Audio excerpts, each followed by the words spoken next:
Guys, we're back in 7.7. This is another special case for you. These are called difference of two squares. Again, in previous videos I mentioned if you were to take any test or assessment on this stuff, they're not going to tell you that, hey, for these three, use difference of two squares, because that would make that test or assessment very easy. Instead, they would just say factor, and you would have to recognize that these three are difference of two squares. So how can you recognize it? Well, the word difference of two, meaning that there has to be a minus sign between two things. If there's supposed to be a plus sign, then we simply couldn't factor using difference of two squares, all right? So difference of two meaning minus sign between two things. The square part means that both of these two terms should be perfect squares. So when you factor it, you're still going to get two parentheses. When you take the square root of 9, you'll get a 3 for both. When you take the square root of x squared, you'll get a x for both, because x times x, after all, is x squared. Now, what kind of 3's do I need so that when I multiply them, I get a negative 9? Well, one has to be a positive, and the other one has to be a negative, okay? And that's it. If you do this correctly, you should get two things that kind of sort of look identical, but they have two opposite signs, all right? Let's try that again in part B. So again, this is difference of two squares, minus sign between two things, plus both of these two terms happen to be perfect squares. So here we go with your two parentheses. I know that the square root of 4 is 2, so they'll both get a 2. I know that x times x will give me my x squared term back. And I also know that the square root of 81 is 9, because 9 times itself twice gives us 81.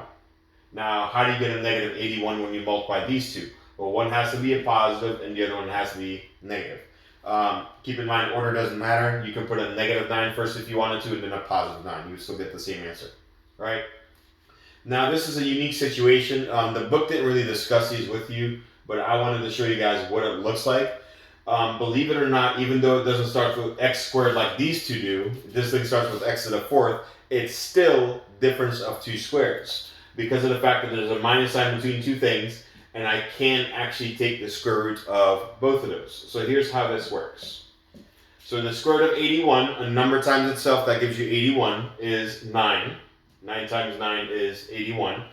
The square root of x to the fourth, well, what times what will give you x to the fourth? I know x times x will give me x squared.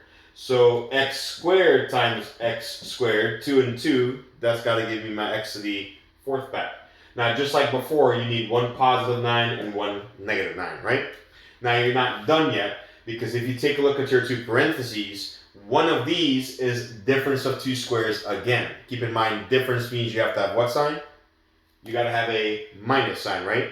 So this thing I can't do anything with just because it has a plus sign, so I'll keep it the same. But this thing down here will factor into another two parentheses because it's difference of two squares. You can take the square root of both of those again. The square root of x squared is x, because x times x gives you x squared. And the square root of 9 is 3, because 3 times 3 gives you 9. Just like before, you want a negative 9, so one of these has to be positive and another one has to be negative. So in case you guys see any of these, I don't think you will, but in case you do, when it's x to the fourth, it'll not only factor into two parentheses, but one of those will be difference of two squares again. And of course, it's got to be the one with the minus sign because of that word difference, all right? So that's how you do what they call difference of two squares. We'll see you guys in the next video.